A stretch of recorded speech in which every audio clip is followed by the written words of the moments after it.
Welcome to the news on Enyimba TV. We are reaching you from the commercial city of Aba in Abia State, Nigeria. First, the headlines. Aba residents lament poor power supply as APL blames shortage in gas supply. Presidency and Peter Obi clash over proposed acquisition of new presidential jet. Enyimba TV and Radio Limited secondary schools debate enters quarterfinals. Thanks for joining us on the news at this time. I am Esther Chima. Now the news in details. President Bola Tinubu will today depart Lagos for Pretoria, South Africa, to attend the inauguration of President Cyril Ramaphosa.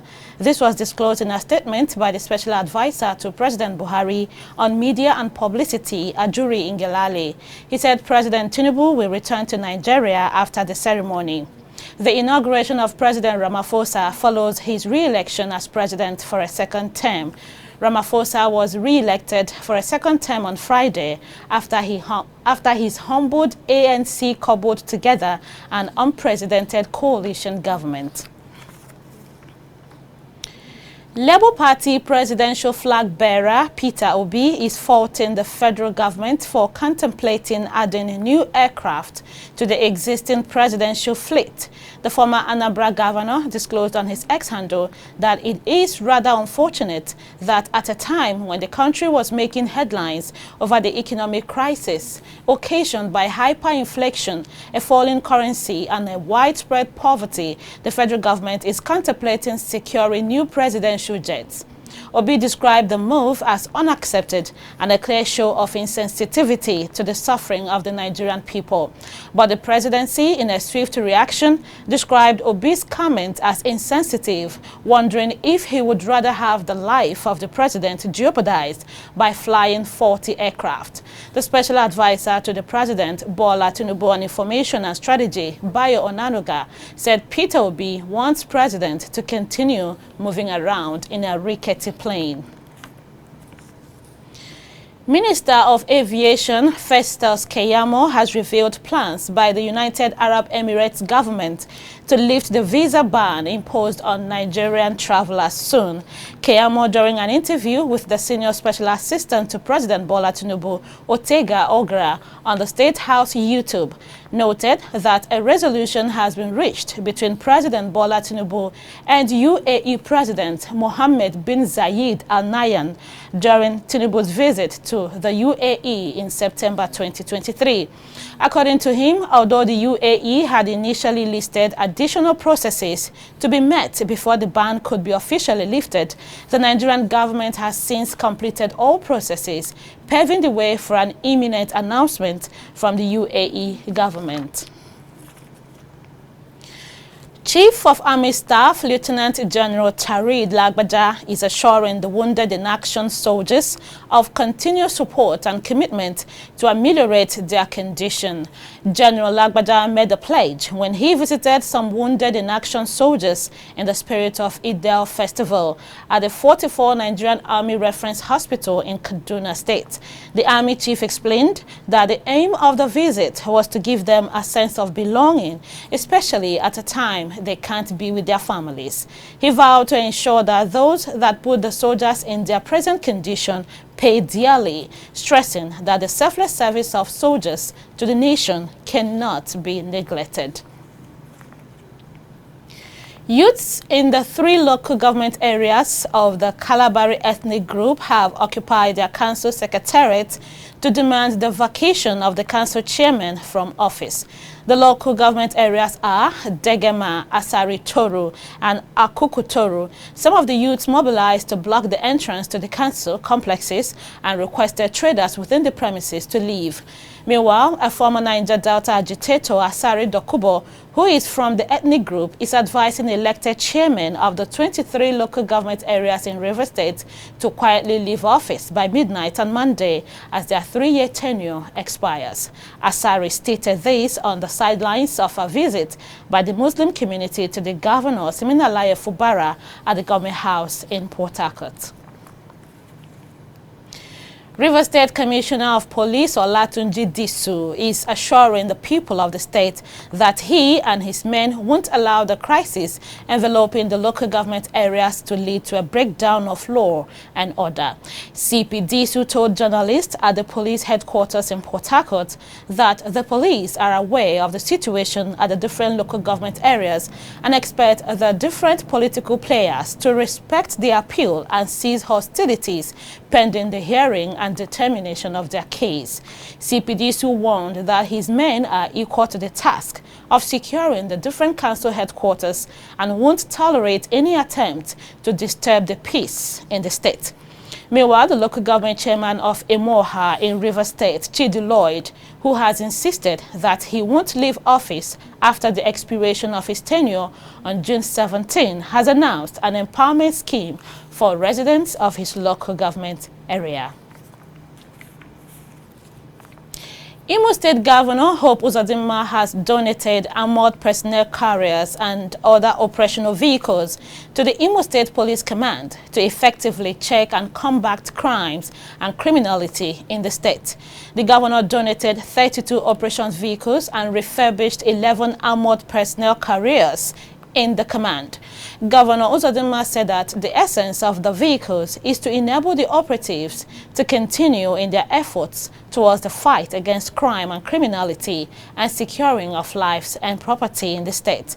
According to him, the government, in its wisdom, assembled all abandoned police vehicles in the command that were littered all over the state and got them refurbished for further use by the police.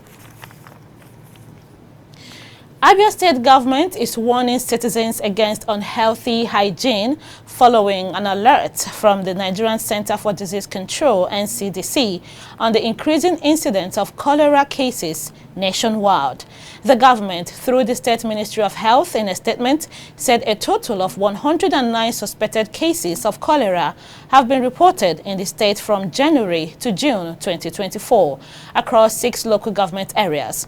According to the ministry, Ohofia recorded 1 case, Ikuano 9 cases, Osisioma 1 case, Bende 7 cases, Umunochi 39 cases, and Arochukwu 42 cases. The ministry further stated that only 2 of the samples collected tested positive using rapid diagnostic testing, adding that both samples were sent to the National Reference Lab in Abuja and were confirmed negative for cholera. Most parts of Aba, the commercial hub of Abia State, have been in darkness despite the 24-hour power supply by geometric power plant. This is being blamed on lack of gas supply to the geometric power plant, according to Aba Power Limited Electric, the electricity distribution company in charge of the Aba ring-fenced area, comprising 9 local government areas of Abia State. The company's management, in a press statement, expressed regret about current shortage of gas supply to its power plant, which it said impacted their ability to meet desired level of service delivery of electricity to consumers.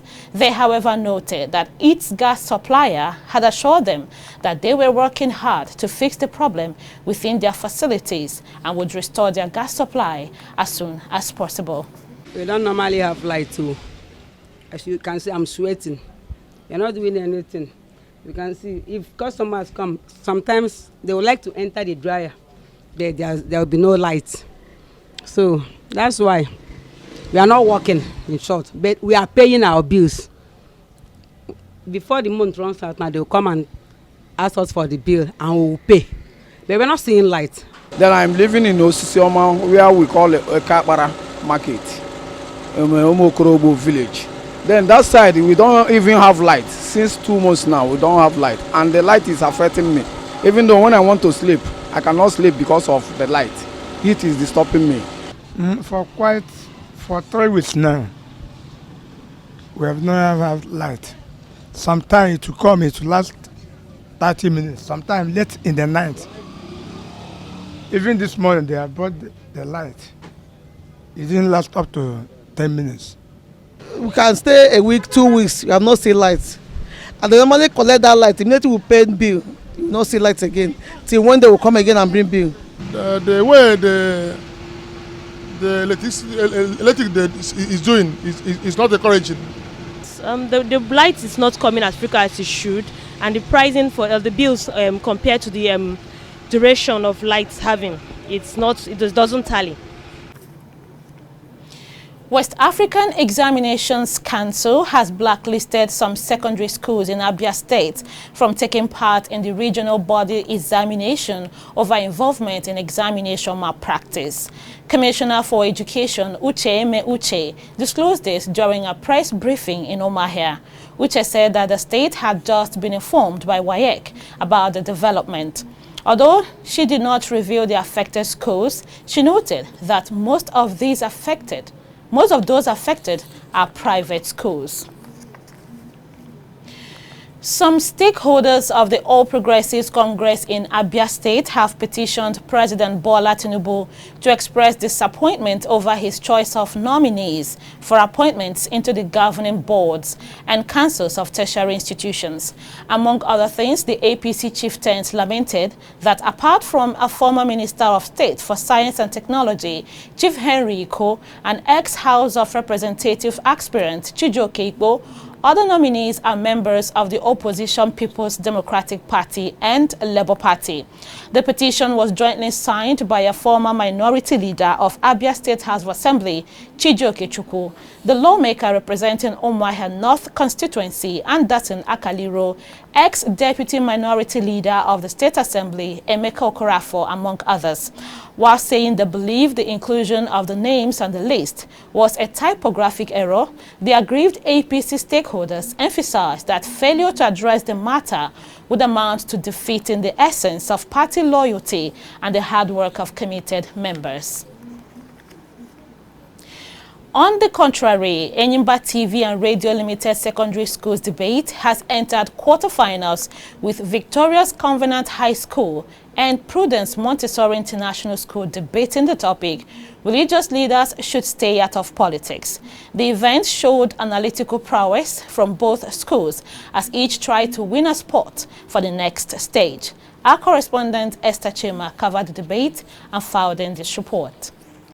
The second round of the third edition of On the Contrary debate competition began with Prudent Montessori International Academy and Victoria Covenant High School debating on the topic, religious leaders should stay out of politics. On arrival, the students expressed excitement and optimism that each of them will perform creditably. The chief speaker of the proposing school, Prudent Montessori Academy, Ekene Godswill, started the argument by defining who a religious leader is and what his primary duties are. No wonder Judge Benassi said, and I quote, I have learned long ago not to wrestle with the pig because you both will get dirty. That is to say that religious leaders should stay out completely from politics so that they will still maintain the sanity and ordination that the Lord has given to them to be a religious leader. Ekene of Prudence Montessori International School continued with the assertion that no matter how good a religious leader is, he will prioritize his own religion above others. He alluded to the biblical injunction that said, "My kingdom is no part of the world." While the chief speaker of the opposing school, Nwiwu Christabel, responded with commiserate energy, saying that corruption and injustice thrive because religious leaders are not yet included in politics. According to Dr. James Bobson, he said that religion explores the intersection of moral religions and also in politics. Also, Dr. Charles Collison explores the importance of religious voices. Thirdly, reconciliation. When religious leaders are part of politics, that will promote reconciliation and healing in terms of conflicts and division. Also, my 13th point, they will not inherit any prone to corruption. And with this point of mine, I totally disagree that religious leaders should stay out of politics. The rebuttals was quite argumentative, with both schools bringing fire to the table with critical thinking and public speaking skills. Finally, a winner emerged. End of the debate, and from the scores I have here from both judges, for Prudence Montessori International School, from the lead speaker, the supporting speaker, rebuttal, they came up with a total of 179 points. 179 points. That's something. And for Victoria's Covenant High School, at the end of the debate, from the lead speaker, the supporting speaker, and the rebuttal, they came up with 216 points. 216 points.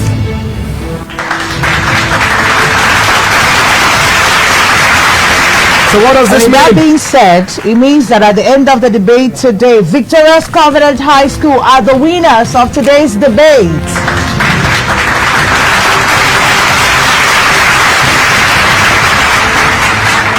$179 Prudence, 216 to Victorious Covenant High School. Esther Chima reporting. Another session of the quarterfinal of the debate featured high-grade Model Academy contending with the Great Belly Rose International School. The topic for the debate was there should be a maximum age limit for elective offices. The studio was graced with brilliant minds who gave their best performance during the debate. Our correspondent Amarachi Osondo monitored the event and filed in this report. The debate competition was a proof of the students' critical thinking and intellectual abilities. Their performances during the debate were incredible and outstanding. The lead speaker from High Grade Model Academy moved the motion and gave relevant reasons where there should be maximum age limits for elective offices. It's a guarantee of good leadership. After all, we have seen leaders in their 60s and 70s struggle to keep up with modern issues. So, what we need is a leader who will be able to display ability regardless of age. The main speaker from the opposing school highlighted her points freely. Generational shifts. We didn't say that the younger individual shouldn't be in the office, but what we say is live and let live. Let there be competition. Give room for competition in the house. Supporting speakers from both schools stated their points. It's a guarantee of good leadership. After all, we have seen leaders in their 60s and 70s struggle to keep up with modern issues. So, what we need is a leader who will be able to display ability regardless of age. The judges ensured a fair and comprehensive assessment. After going through all the criteria, judges gave their judgments and announced the winner. The scores from both judges and also the both speakers, altogether they came up with 160 points. That at the end of the debate today, High Grade Model Academy, they are the winners.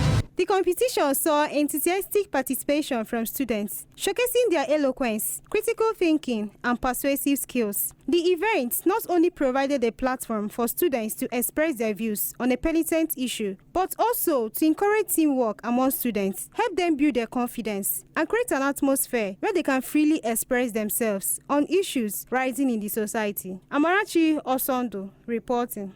You're watching Enyimba TV News. After the short break, the news continues with foreign, business and sports updates. Please stay tuned. We'll be right back.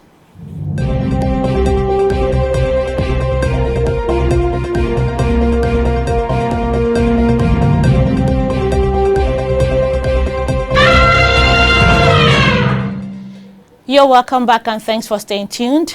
Now the rest of the news. A vehicle in the convoy of Malawi's late vice president's funeral procession rammed into mourners at a village, killing 4 people and injuring 12. It was part of a motorcade transporting the body of Salos Chilima, who died in a plane crash earlier this week. The vehicle plunged into a crowd in Ncheu, a village in central Malawi. The car, along with other military police and civilian vehicles, was headed to Nsipe, Chilima's home village, ahead of his burial, which was declared a public holiday.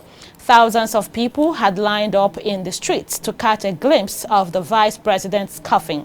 An eyewitness said that the vehicle plunged into the group as it attempted to maneuver away from the volatile crowd. And now from the business sector, farmers in Nigeria are asking the federal government to establish commercial ranches across the country where herders would graze their cattle and pay rents for the services received from the ranches. Speaking under the aegis of the All Farmers Association of Nigeria, they stated that it was high time the government stopped the movement of cattle from one location to the other, leading to losses of crops and clashes in many villages.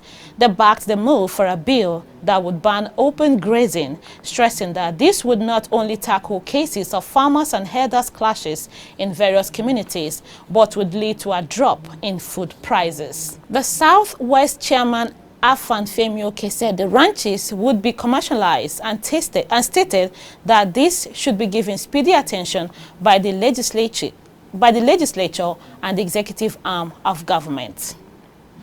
And now sports. Nigeria forward Victor Osimhen would rather join one of his Premier League suitors that moved to PSG League.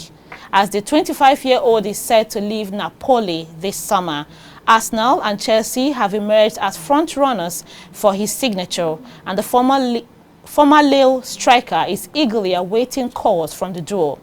PSG initially earmarked him as a replacement for Kylian Mbappe, who is on his way to Real Madrid. But according to Corriere dello Sport, Osimhen is not interested in joining the French giants, being unconvinced about playing in Ligue 1. Instead, he considered the Premier League his dream destination, making Arsenal and Chelsea the favourites to land him ahead of the 2024 and 2025 season. With this sports story, we wrap up this edition of News on Enyimba TV at this time. But before we go, here is a recap of the top stories. Aba residents lament poor power supply as APL blames shortage in gas supply. Presidency and Peter Obi clash over proposed acquisition of new presidential jet. Enyimba TV and Radio Limited Secondary Schools debate enters quarterfinals. Now that's our package of the news for now. Please join us for more updates in our subsequent bulletins. Meanwhile, don't forget to subscribe to this channel on YouTube. Click on the notification bell to receive alerts when new videos are uploaded. Thanks for watching. On behalf of the news producer and the production crew, my name is Esther Chima. Thanking you so much for watching.